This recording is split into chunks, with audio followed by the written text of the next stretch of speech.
It's that time of the week again. It's time to talk about my top indie comic picks for New Comic Book Day.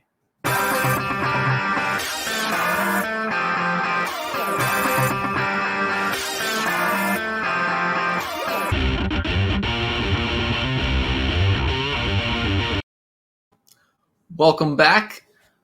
For those of you that are new here and have not been following along with the channel before, please go ahead and hit that subscribe button down below. Really appreciate the support that people have shown to the channel throughout the time that we've been doing this. And I love getting to talk about indie comics and, show them some love and get some more readers over to the indie comic side of things. So let's see what I got this week for what I'm looking forward to reading and what's hitting shelves. So just got 10 on the list this week. I was able to narrow it down to the top 10 picks. So first up, this one is from Stefano Vietti and Marco Checchetto, the Daredevil artist. And this one's coming from Ablaze. We got Life Zero issue number 2. Getting Captain Shako out of a prison filled with infected inmates is difficult enough, but when the team's extraction goes to hell, survival may not be an option. It's kill or be killed as they scramble to find safety and establish who is in charge. We got a little bit of a zombie story going on in this crew trying to get this guy out of prison, where he's been kind of trapped by one, being in prison, and two, the zombies around the prison area. So fantastic art. That's what brought me to this. Besides, you always go for a good zombie story, but Marco Checchetto's art, phenomenal. And that's why I'm excited for this series overall. So Life Zero number 2 from Ablaze is number 10 on the list. Number 9 is a creepy one coming from the Black Caravan imprint of Scout Comics. This is Playthings number 1. Look at how creepy that is. John Clark, Travis Williamson doing this one. And here's a little blurb about it. Allison Hart wakes up inside a bright candy-colored room, discover that she's tied down with licorice, small toys around her. Oh, wow. Okay, she's tied down with licorice. Small toys around her move because they're alive, and her hands are no longer real. She struggles to piece together the surreal and horrific events that led her to this place, and more importantly, what has happened to her young daughter, Emma. Is creepy. There's clowns involved, so warning, if clowns scare you, then this is not the one for you. But if you like a good scare and a little good creepy story about a doll, go check this one out. This one is really, really creepy, really good in that sense. And it's issue 1 from the Black Caravan imprint of Scout Comics, so definitely worth checking out there. This is my number 9 pick. I got another one from Black Caravan. We got a new little series going on here. Rad Wraith number 1 from Tristan Gallagher and Christian DeBari. Rad Wraith is the story of a young skateboarder named Grom who falls victim to a prank gone wrong and dies at the bottom of a half pipe. What his killers don't know is that this half pipe was built on cursed land, and now the curse is coming for them. This February, it's time to skate or die. Regular edition has a wraparound cover. And so originally this was going to come out in February, so you can tell it's going to come out in March now. Coming out this week. Looks sick. I've gotten to look at the, just like Playthings, I have read the preview of this, or the whole issue from Scout Comics. So thanks to them for sending those review copies. Puts them on the map with some of these books that maybe I wouldn't have picked up otherwise, but now that I read it, I'm in, and I think everyone should be checking these out, especially if you're into horror, you're into skateboarding. This one right here is going to get you excited. So Rad Wraith number 1 is my number 8 pick this week. Again, Black Caravan imprint of Scout Comics. Moving on down the list, we've got at number 7, Basilisk number 8 from Cullen Bunn and Jonas Scharf. I guess this is the end of the second volume. The first volume was 4 issues. I don't know if this is the end of Basilisk or not. Does not make it clear. But I feel like we're coming to it might be time for one final epic battle, or she's gonna walk away. one or the other. So hoping for one big final epic battle here between, one, we got the Faithful and Vanessa.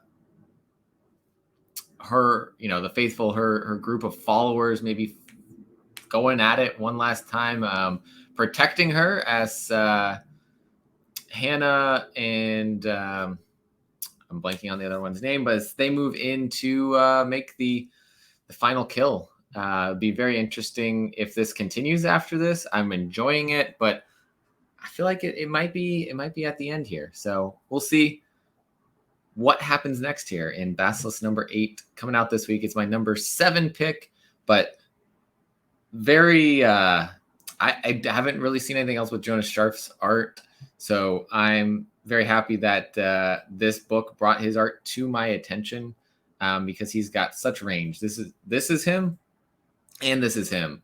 So super awesome range there with his art. So that's my number 7 pick. Number 6 this week is Quad issue number 3 from Behemoth Comics. This one from Diego Sanchez, and the cover here by Eloisio Cervel Santos. I probably said part of that wrong. Every day in the life of Echo is the same. Wake up, get to work, return to the lodgings, rinse, repeat. That won't be a problem until he met the Trashmen, a gang of motorbikers that freely barter and trade their way into the Automaton City. It makes Echo feel that something is wrong, something is missing. His life will never be the same. So this is the third tale in this world of Quad. I believe we get one more tale, so 4 tales for Quad. Makes sense.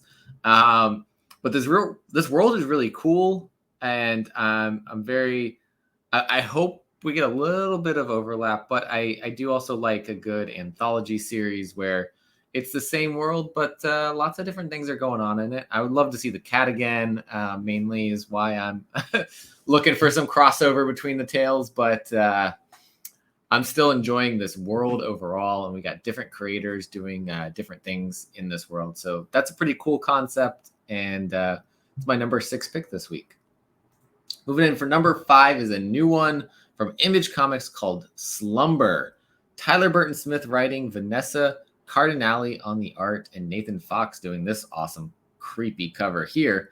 So we got like a festival going on in the background here, and creepy stuff on this side. Stetson is a nightmare hunter, a dream detective. She runs a shoddy back alley business where she helps clients sleep at night by entering their dreams and killing their nightmares. But Stetson's past comes back to haunt her when she tracks down a literal living nightmare, a serial killer that murders people in their sleep. Slumber is an ongoing series from the twisted minds of writer Tyler Burton Smith and rising star artist Vanessa Cardinale. Tyler Burton Smith did Kung Fury and Child's Play. So, he's got a pretty creepy mind going there with those.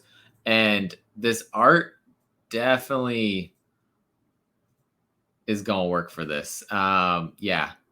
Honestly, it gives me a little bit of, I hate Fairyland vibes, a little bit of the Scotty Young-esque in parts, but then definitely not in other parts. So I like that. I like the art vibe we got for this book. So it's my number 5 pick this week. Image Comics, Slumber number 1, Tyler Burton Smith and Vanessa Cardinale.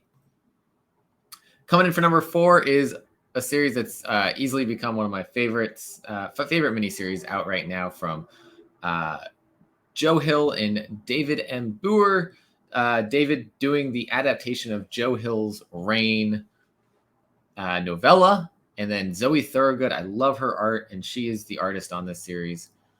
And we're on to issue 3 of 5 here. Having survived a violent run-in with the comic cult, Honeysuckle and her new companion, MMA fighter Mark Despot, find themselves in an even tighter spot. Young Templeton Blake has followed them into the spreading apocalypse. They hitch a ride to Denver with a friendly highway patrol officer, but the prisoners he's transporting have different plans. Again, just awesome art. I love the line work in here. This is super cool. I always love a good silhouette. But yeah, very, very much loving this story so far. Very emotional story. What's going on here with this storm of nails essentially killing people, and it's spreading across the country now. So definitely a lot of room for horror, a lot of room for emotional situations of people dying.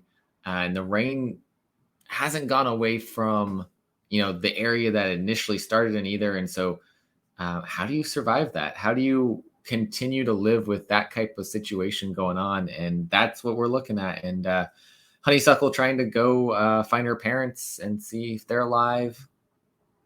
And so we got a nice adventure ahead of us through the rest of the series. So Joe Hill's Reign, number 3 from David Brewer and Zoe Thorogood.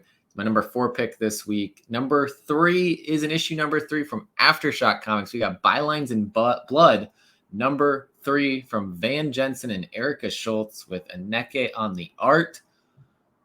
This is a great one, guys. This is one you really should be reading.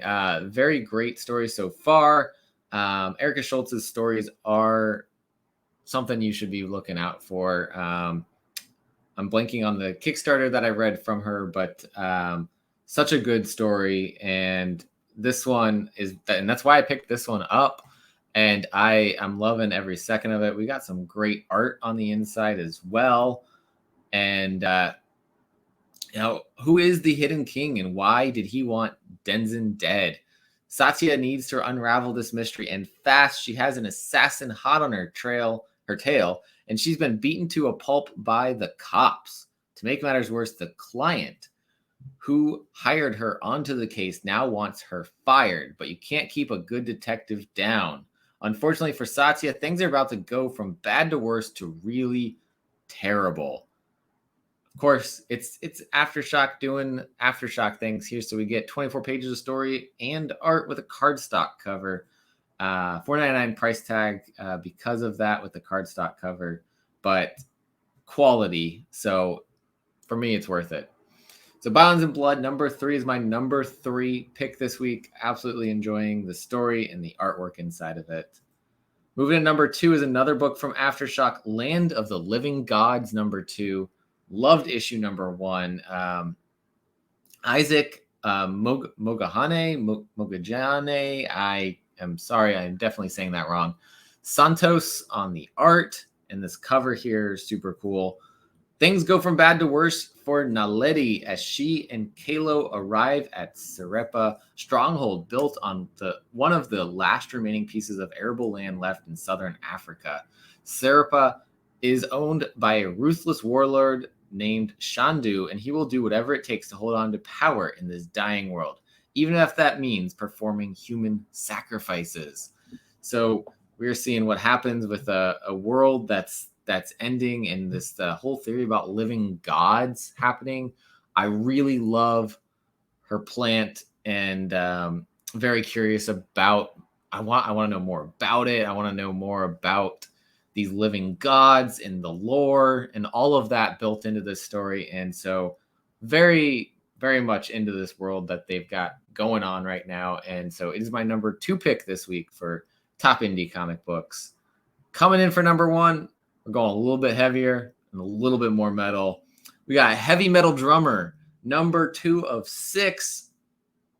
Kiefer Finlow, Emiliano Pliskin, and art by Luca Vassallo. Artwork in this is just fantastic. We go from dark to super bright and everywhere in between. It's just fantastic artwork and a really heavy metal story going on here.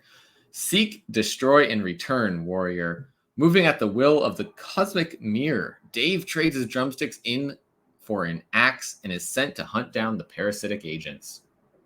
Meanwhile, the possessed elderly woman continue to seduce and capture unsuspecting Johns. Issue number 2 from Behemoth Comics out this new comic book day, and is my number 1 pick because this just is a fun story. I love a good dark but kind of fun time reading a story. Not dark emotionally, but dark in concepts and craziness. And this one nails that with some fantastic artwork to go with it. So number 1 pick this week, Heavy Metal Drummer, number 2.